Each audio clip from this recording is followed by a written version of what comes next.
जय हिंद साथियों।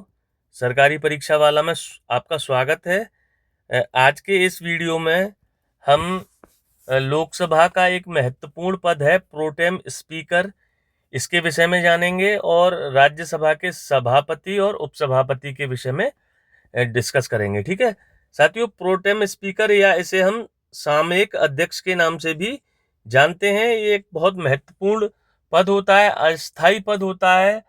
इसका मुख्य कार्य जो नई लोकसभा बनती है उसके सदस्यों को शपथ दिलाना और लोकसभा अध्यक्ष का चुनाव कराना होता है। ठीक है साथियों, नई लोकसभा के एक वरिष्ठ या अनुभवी सदस्य को राष्ट्रपति प्रोटेम स्पीकर चुनते हैं। तो ध्यान रखिएगा, प्रोटेम स्पीकर वही व्यक्ति चुनेंगे राष्ट्रपति जो वरिष्ठ व्यक्ति होगा संसद का और उसे संसदीय परंपराओं का एक लंबा अनुभव होगा, उसका सदन में बार बार चुनाव जीतकर आ रहा होगा, ऐसे व्यक्ति को चुनते हैं। और इसका चुनाव कौन करते हैं? ये राष्ट्रपति करते हैं। ध्यान रखिएगा, नई लोकसभा में से ही एक व्यक्ति चुना जाएगा। ऐसे व्यक्ति को जो वरिष्ठ होगा, उम्र दराज होगा, उसे संसदीय परंपराओं का अनुभव होगा, ऐसे व्यक्ति को राष्ट्रपति जी प्रोटेम स्पीकर नियुक्त करते हैं। ठीक है, ध्यान रखना है, प्रोटेम स्पीकर को शपथ कौन दिलाता है? हमारे राष्ट्रपति दिलाते हैं। दो चीजें आपको ध्यान रखनी है कि प्रोटेम स्पीकर को चुनते भी राष्ट्रपति जी हैं और उसे शपथ भी राष्ट्रपति जी ही दिलाते हैं। प्रोटेम स्पीकर को स्थायी अध्यक्ष के समान शक्तियां प्राप्त होती हैं। मतलब प्रोटेम स्पीकर जब तक अपने पद पर रहेगा तब तक उसे जो स्थायी अध्यक्ष होता है उसके समान शक्तियां प्राप्त होती हैं। ठीक है, ध्यान रखना है, कोई अंतर नहीं है। जिस ड्यूरेशन में प्रोटेम स्पीकर लोकसभा के अध्यक्ष का पद संभालेगा तब तक उसकी शक्तियां स्थायी अध्यक्ष के समान ही रहती हैं। ठीक है, प्रोटेम स्पीकर नई लोकसभा की पहली बैठक की अध्यक्षता करता है। ध्यान रखना है कि पहली बैठक जो होती है नई लोकसभा की, उसकी अध्यक्षता प्रोटेम स्पीकर करता है। मान लीजिए नई लोकसभा, होता यह है कि नई लोकसभा का चुनाव परिणाम आया, लोकसभा गठित होती है। ठीक है, और राष्ट्रपति जी के पास ये पूरा आंकड़े पहुंचते हैं, तो राष्ट्रपति जी उनमें से एक व्यक्ति को प्रोटेम स्पीकर नियुक्त करते हैं और ऐसा व्यक्ति होगा वो जिसे संसदीय परंपराओं का अनुभव होगा, वरिष्ठ होगा, और वो व्यक्ति नई लोकसभा की पहली बैठक की अध्यक्षता करता है। ठीक है, ध्यान रखना है, एक अस्थायी पद होता है प्रोटेम स्पीकर, लेकिन महत्वपूर्ण कार्य होते हैं इसके। अब इसके हम कार्य देखते हैं साथियों। इसका कार्य है नए सदस्यों को शपथ दिलाना। आर्टिकल 99 में, भारतीय संविधान के अनुच्छेद 99 में नए सदस्यों को शपथ दिलाने का प्रावधान है। इसके साथ साथ जो दूसरा इसका मुख्य कार्य है, लोकसभा अध्यक्ष का चुनाव कराना। कुल मिलाकर साथियों, ये जो दो स्थितियां पैदा हो रही हैं कि नए सदस्यों को शपथ कौन दिलाए और लोकसभा के अध्यक्ष का चुनाव कौन कराएगा, इन परिस्थितियों ने ही प्रोटेम स्पीकर के पद के सृजन को या प्रोटेम स्पीकर के पद बनाए जाने के लिए बाध्य किया। और ध्यान हमें यह भी रखना है कि ये जो पद है ये संसदीय प्रणाली से संबंधित है और निश्चित तौर पर ब्रिटेन की परंपराओं से जुड़ा हुआ है और उन्हीं परंपराओं को हमने एडॉप्ट किया है। ठीक है, नए अध्यक्ष के, इसी में एक पॉइंट और देखिए, नए अध्यक्ष के चुनाव के बाद प्रोटेम स्पीकर का पद स्वतः समाप्त हो जाता है। ठीक है, जैसे ही इसने नए अध्यक्ष का चुनाव कर दिया और नया अध्यक्ष लोकसभा का जब अपना कार्यकाल संभाल लेता है, कार्य संभाल लेता है, पद संभाल लेता है, तो ये पद स्वतः समाप्त हो जाता है। ऐसा नहीं है कि इसके लिए कोई ऑफिशियल घोषणा करनी पड़ेगी। लोकसभा का अध्यक्ष अपना कार्यभार संभालेगा और जो प्रोटेम स्पीकर है वो एक सामान्य सदस्य की तरह अपनी उपस्थिति दर्ज कराएगा। तो ध्यान रखना है, बहुत महत्वपूर्ण है प्रोटेम स्पीकर। ठीक है, राष्ट्रपति चुनते हैं, वरिष्ठ व्यक्ति को चुनते हैं, राष्ट्रपति उसे शपथ दिलाते हैं, एक अस्थायी पद होता है। इसके दो मुख्य कार्य होते हैं, नए सदस्यों को शपथ दिलाना और लोकसभा अध्यक्ष का चुनाव कराना आर्टिकल 93 के तहत। ठीक है, अब हम आते हैं अपने टॉपिक पर, राज्यसभा के पीठासीन अधिकारी। राज्यसभा के पीठासीन अधिकारी दो होते हैं साथियों, एक तो सभापति होते हैं और उपसभापति होते हैं। जहां लोकसभा के पीठासीन अधिकारी लोकसभा के अध्यक्ष और उपाध्यक्ष होते हैं, वहीं राज्यसभा में ये नोमेनक्लेचर, ये नामांकन पीठासीन अधिकारी का सभापति और उपसभापति हो जाता है। सभापति के बारे में हम देखते हैं साथियों, राष्ट्रपति राज्यसभा का पदेन सभापति होता है। इसका मतलब ये है कि भारत का जो राष्ट्रपति होगा वो खुद ब खुद राज्यसभा का सभापति बन जाएगा। ठीक है, पदेन सभापति होने का मतलब ये होता है।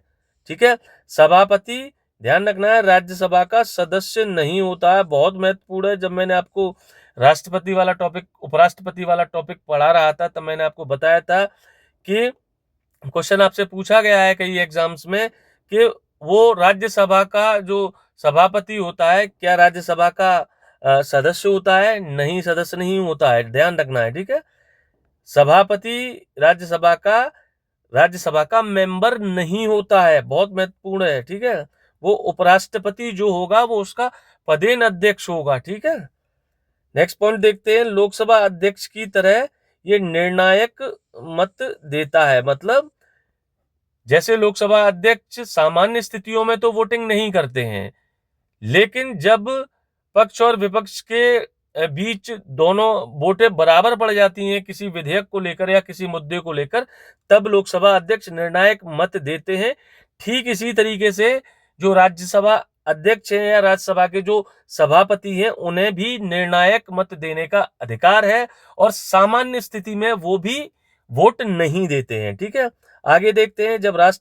जब जो सभापति हैं या जो उपराष्ट्रपति हैं, जब राष्ट्रपति के रूप में कार्य करते हैं, तब राज्यसभा के सभापति के रूप में कार्य नहीं करेंगे। बहुत महत्वपूर्ण पॉइंट है, पूछा जा सकता है। बस इतना आपको ध्यान रखना है कि मान लीजिए किसी कारणवश भारत के राष्ट्रपति जी अपना कार्य नहीं कर पा रहे हैं, तो ऐसी स्थिति में उपराष्ट्रपति जी उनका कार्य संभालेंगे, और जब उपराष्ट्रपति जी राष्ट्रपति जी का कार्य संभालेंगे, उनकी शक्तियों का प्रयोग करेंगे, तब वो राज्यसभा के सभापति की शक्तियां या कर्तव्यों का निर्वहन नहीं करेंगे। उस स्थिति में जो राज्यसभा के उपसभापति होते हैं, उपसभापति महोदय, वो राज्यसभा के सभापति के तौर पर कार्य करेंगे, उसकी शक्तियों का प्रयोग करेंगे। ध्यान रखना है, बहुत महत्वपूर्ण पॉइंट है ये वाला साथियों। ठीक है, जुड़ी हुई है एक दूसरे से चीजें। कार्यकाल के बारे में हम देखते हैं कि सभापति का कार्यकाल, एक बार मैं इस टॉपिक को पढ़ा चुका हूं लेकिन फिर भी रिवाइज हो जाएगा आपका। सामान्यतः 5 वर्ष का होता है। ठीक है, मतलब अगर कोई व्यक्ति उपराष्ट्रपति के पद से अगर हट गया, ठीक है, तो वो राज्यसभा के सभापति पद से भी स्वतः हट जाएगा। ठीक है, तो वैसे तो इनका कार्यकाल उपराष्ट्रपति जी का सामान्यतः 5 वर्ष होता है, लेकिन ये 5 वर्ष से पहले भी राष्ट्रपति जी को एक लिखित त्याग पत्र दे सकते हैं। उसके इनके निजी कारण हो सकते हैं, फैमिली कारण हो सकते हैं, स्वास्थ्य का हवाला हो सकता है, जैसे कि अभी हमारे पूर्व राष्ट्रपति उपराष्ट्रपति जगदीप धनखड़ साहब ने दिया था। ठीक है, मृत्यु होने की स्थिति में भी इनका पद खाली हो जाएगा, चुनाव करवाना पड़ेगा। और एक और पॉइंट है, अयोग्यता या चुनाव निरस्त होने पर, अगर उपराष्ट्रपति का चुनाव ही निरस्त हो गया किसी कारणवश, सुप्रीम कोर्ट ने यह निर्णय दिया कि उस चुनाव में कुछ गड़बड़ियां हुई और उस चुनाव को निरस्त कर दिया, तो उपराष्ट्रपति ऑटोमेटिकली अपने पद से हट जाएंगे। तो जब वो उपराष्ट्रपति नहीं रहेंगे तो वो राज्यसभा के सभापति भी नहीं रहेंगे, क्योंकि राज्यसभा का सभापति भारत का उपराष्ट्रपति पदेन सभापति होता है, पदेन अध्यक्ष होता है। जब इसका मतलब है जब उपराष्ट्रपति ही कोई व्यक्ति नहीं रहेगा तो वो स्वतः ही राज्यसभा का पदेन अध्यक्ष भी नहीं रह सकता है, ध्यान रखना है। और एक प्रक्रिया है हटाए जाने की प्रक्रिया, इनको मैं पहले एक्सप्लेन कर चुका हूं, फिर एक्सप्लेन करता हूं। एक कि राज्यसभा के सभापति को उसके पद से हटाए जाने की जो प्रक्रिया है, उसका वर्णन भारतीय संविधान के आर्टिकल 67 में है, और सभापति को हटाने का प्रस्ताव केवल और केवल राज्यसभा में ही लाया जा सकता है।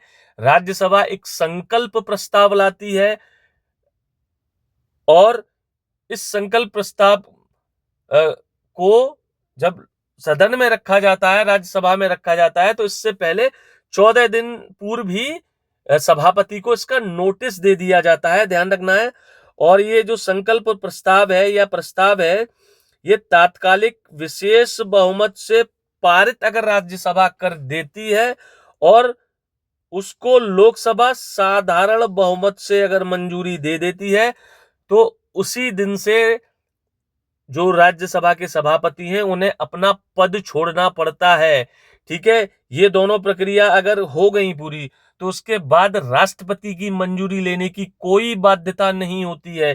ठीक है, तात्कालिक विशेष बहुमत से राज्यसभा ने अगर संकल्प प्रस्ताव पारित कर दिया, ठीक है, और उस संकल्प प्रस्ताव को लोकसभा ने साधारण बहुमत से मंजूरी दे दी, तो समझ लिए जिस दिन लोकसभा साधारण बहुमत से मंजूरी देती है, उसी दिन से उपराष्ट्रपति या मैं ये कहूं राज्यसभा के सभापति को उनके पद से हटा दिया जाता है। ठीक है साथियों, तात्कालिक विशेष बहुमत ये विशेष बहुमत से अलग होता है।